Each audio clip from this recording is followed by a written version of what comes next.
Cara, o Galvão Bueno, ele falou do Dorival, ele defendeu o Dorival, né, nas opções que o Dorival fez, falou do grande trabalho do Dorival, que o grande erro foi da diretoria do Flamengo ao contratar o Paulo Souza e também manter o Paulo Souza, né? Mas o Galvão falou também do Abel Ferreira, técnico do Palmeiras. É excelente o trabalho do Abel, mas acho meio mala, meio arrogante às vezes. Mas não há como se discutir a capacidade dele. Ele é um excelente técnico, mas às vezes ele fala o que não deveria falar. Se mete no trabalho dos outros. Agora está mais quietinho e não há o que se discutir quanto à capacidade dele. Fora também, né, Galvão, questão de soberba, né, cara? Ele tem sido muito soberbo nas declarações dele. Tem falado coisas aí que poderia evitar, né? Ele fala também, vinha algumas críticas muito duras também sobre o Dorival, ao trabalho do Dorival, a escalação do Dorival. O trabalho do Dorival é excepcional. O trabalho mal feito foi o da diretoria do Flamengo. Quantas vezes já falei que o Rogério Ceni não deveria ter saído e que o Renato Gaúcho não tinha que ter saído somente pela perda da Libertadores em que um jogador tropeça na bola e cai sentado, né? O técnico tem que sair. Aí trouxeram o passaporte, né? O português.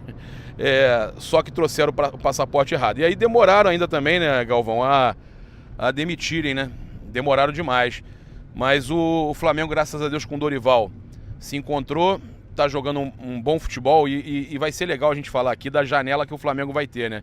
Porque depois de jogar a final da Libertadores e jogar a final da Copa do Brasil, o Flamengo, nesse intervalo tem aí o Goiás, que a gente enfrenta aí com os desfalques do Gabigol e do Pedro. É óbvio que a gente vai ter convocação do Arrascaeta e também do Varela, tem convocação aí também provavelmente do Chile, né, com Vidal e Pulgar, e o próprio Pedro, né, que pode ser convocado. Até mesmo a gente não sabe se vai convocar o Everton Ribeiro, não sabemos. Teremos aí, né, alguns desfalques, mas o técnico Dorival Júnior vai poder colocar a sua força máxima que ele tiver à disposição, né? Todos os jogadores que ele tiver no elenco à disposição, ele vai poder colocar aí por pelo menos 5 ou 6 rodadas até a gente começar a disputar a final de Copa do Brasil. Então o Flamengo pode dar aquele sprint, né, enquanto o Palmeiras está enfrentando adversários complicados. O Palmeiras tem uma tabela mais difícil agora na reta final. E se o Palmeiras ratear, perder pontos aí, e o Flamengo conseguir ganhar os seus jogos, a gente pode diminuir essa diferença, né, que hoje é de 7 pontos. A gente pode diminuir essa diferença aí nas próximas 5, 6 rodadas, quem sabe para 3, para 2. O negócio é ir diminuindo e chegar naquela reta final de 5, 6 jogos também, né? 7 jogos para acabar o campeonato com chance de brigar. Se faltarem 5 rodadas e o Flamengo tiver a 2 pontos dos caras, eles têm jogos fora importantes, tem clássico, e eu tenho certeza que o Flamengo, priorizando também, podendo dar esse sprint aí, priorizar o Campeonato Brasileiro, já que já vai estar garantido em 2 finais, a gente pode acabar conseguindo colar e até passar. Tem que acreditar. E o Palmeiras joga hoje, então, contra o Atlético Paranaense em casa. Essa decisão na semifinal, eles precisam ganhar de 1 gol de diferença para levar para os pênaltis. E eu já falei, eu não torço para nenhum dos dois, apesar de eu preferir pegar o Palmeiras para ter a chance de revanche. Eu prefiro ter a chance de revanche, né? Eu acho que a gente poder aí se dar o luxo de ter uma final no ano seguinte, de perder o ano passado, quantas vezes a gente vai ter uma possibilidade dessa? Por isso eu torço que na final seja Flamengo e Palmeiras.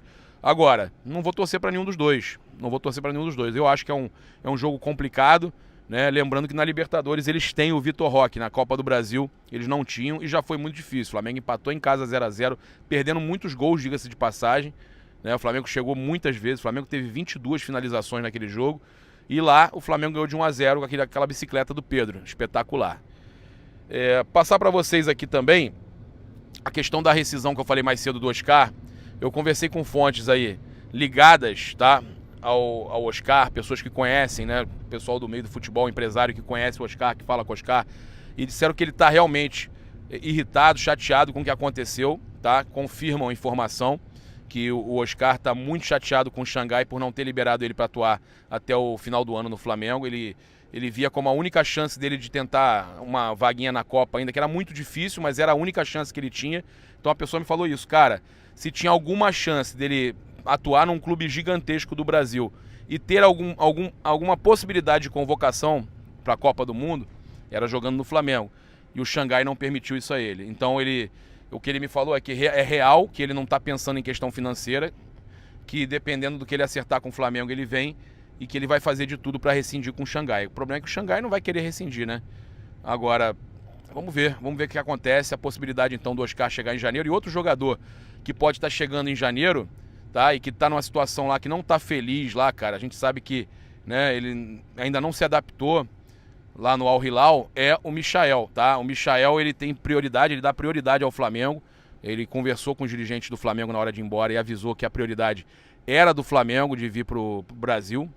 E o Michael, ele conversa já com fontes ligadas a ele, pessoas que eu conheço, né? O papo que rola é que ele já está... ele não conseguiu se adaptar lá e que ele já pensa, né, em voltar para o Brasil, em ter uma oportunidade aqui. E, claro, se viesse, viria por empréstimo, com opção de compra, né? E o Al Hilal tentando aí recuperar o investimento, de repente com aquela porcentagem em negociação futura e tudo mais.